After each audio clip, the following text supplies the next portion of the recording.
Hello, my loves, and welcome back to another day of the Relationship Boss Academy.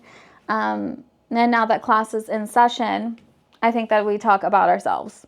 I mean, we like to talk about ourselves anyway, but I think that the relationship that we have with ourselves, you heard me say it time and time again, is one of the most important relationships that you will ever have. It dictates every other relationship that you have in your life. And so the importance of building self-trust and learning how to keep promises to yourself is what I would like to talk about today. Because I probably could have used this information, I don't know, a couple of months ago. I was just really hard on myself for not keeping promises that I made to myself, or having to consistently push projects that, like, in the back of my mind, I knew that I wanted to do. I knew that I promised myself I needed to do.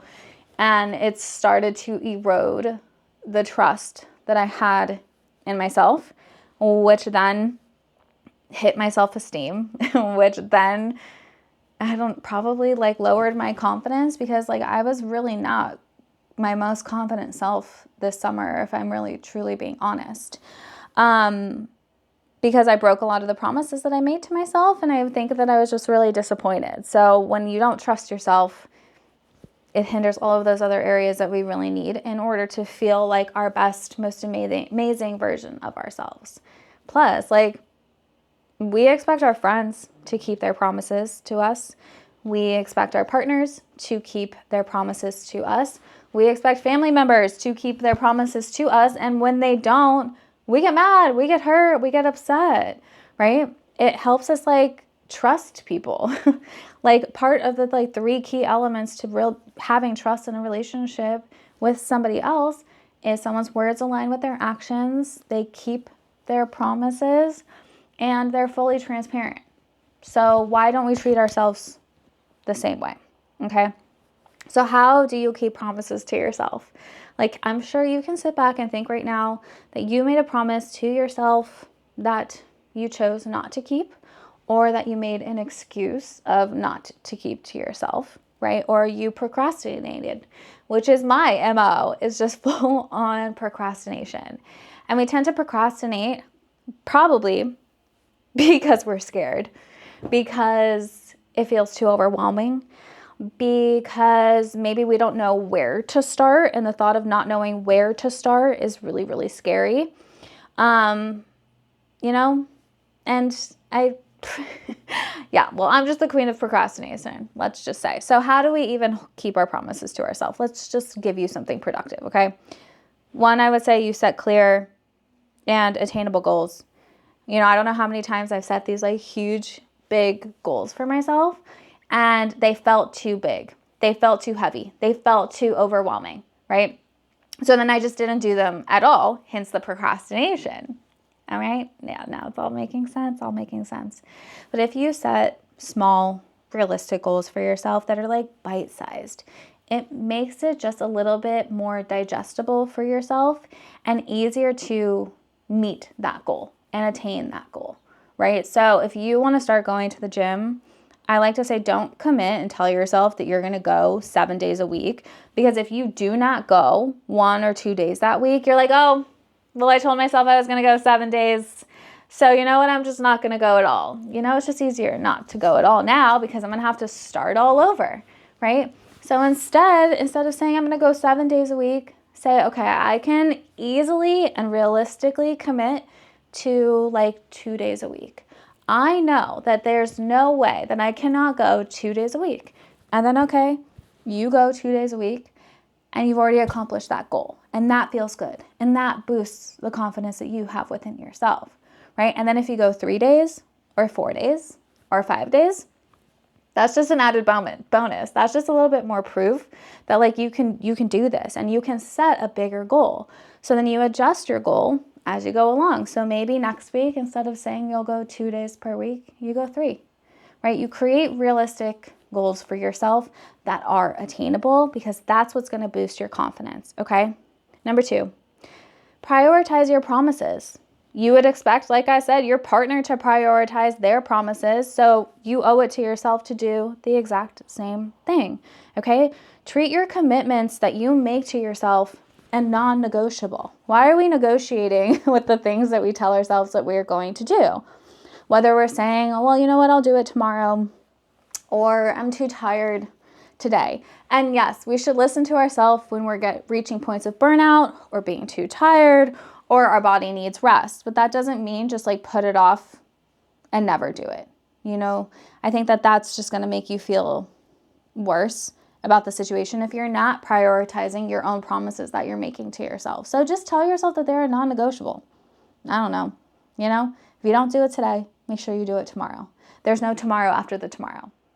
So if you treat them as they're non-negotiable, and then you start to maybe schedule the things that you promised yourself that you were going to do into like your calendar, or find a system that works for you.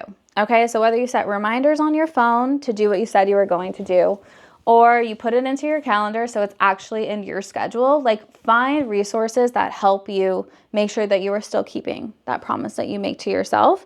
So in case you like to check things off of a checklist, sometimes that's extremely satisfying. And by seeing that check mark, it's going to help you keep that promise that you made to yourself. All right. Next is a phrase that my husband loves to just tell me all the time is just don't think about it. Like, don't think. And for me personally, someone who is an overthinker and I have a lot of anxiety, I think a lot. I think about everything probably more than I should be thinking. Okay. But he says, don't think, just do. And I was like, yes, that sounds good. Easier said than done. But he has a point. Okay.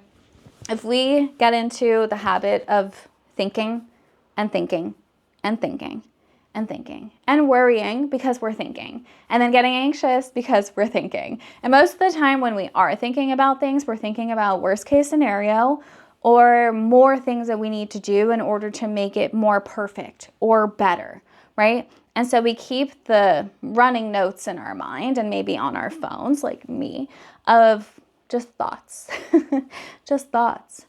But when you consistently think instead of doing, you're holding yourself back, right? You really are holding yourself back from keeping the promises that you did make for yourself, right?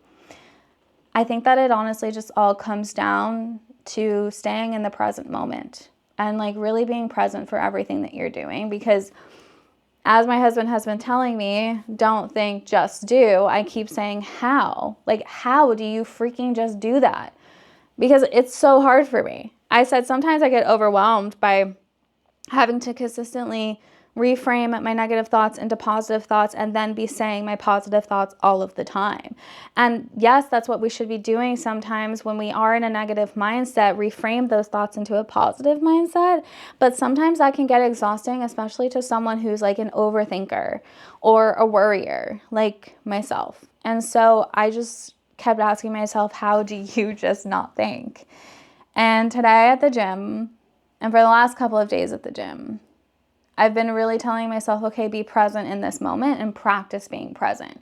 Because it's really easy for me to be present in exactly what I'm doing, especially when I'm at the gym and working out, as opposed to like a lot of other things in my life.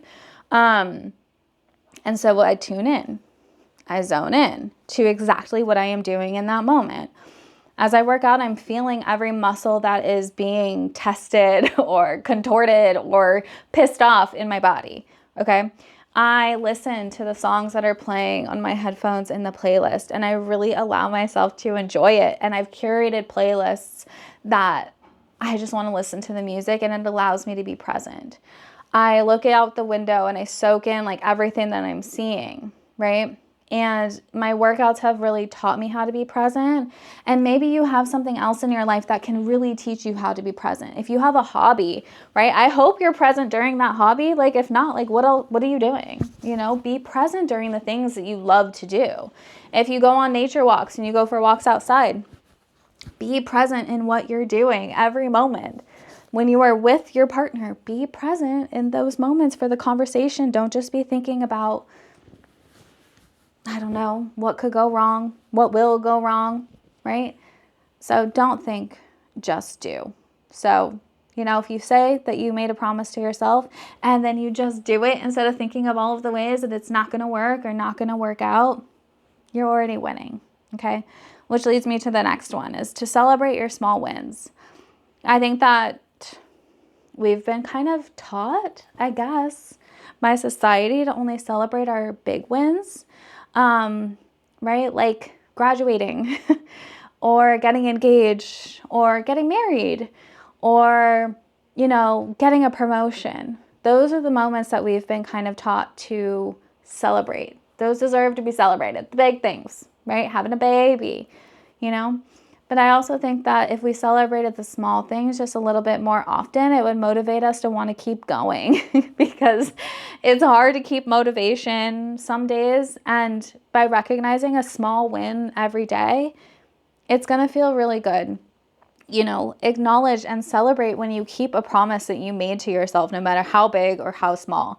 If you promised yourself that you were going to make the bed the next morning and then you made the bed, treat yourself, you won. Celebrate that win because it's a promise that you kept to yourself, and it makes life more fun anyway. Instead of just waiting for the next milestone to come into your life and feeling like you're not winning unless you have those big, huge milestone moments. So celebrate even the smallest of things because it's going to encourage you to keep going.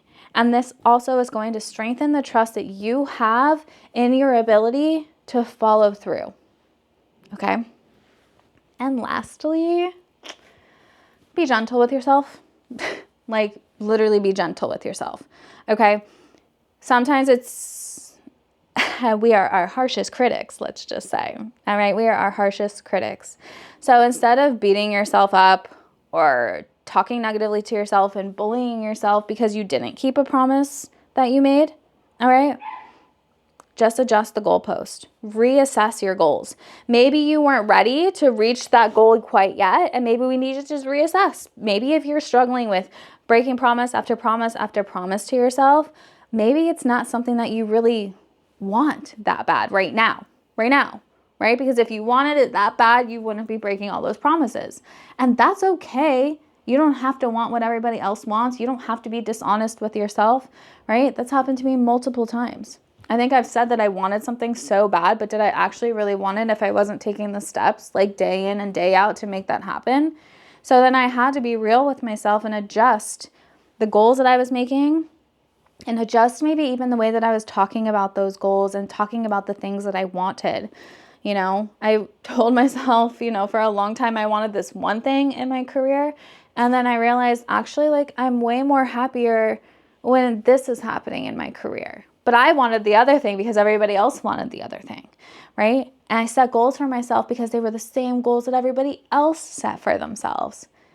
But then I started to really kind of focus more on the feeling and what I wanted and what felt authentic to me. And I adjusted my goalpost. And ever since I did that, I've been trying to hit all of those goals. And it's been easier to keep those promises that I made to myself once I did that, right?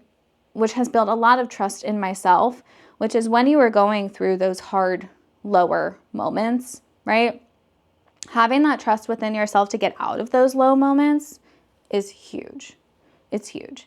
And that self-trust is built in these moments that you keep your promises to yourself and do what you say you are going to do, right? Because if you do ever get to that bottom of the valley, you'll know exactly how to get back to the top of the mountain again, because guess what? Life is going to have us on a roller coaster and a constant fall and climb and having to get back up again.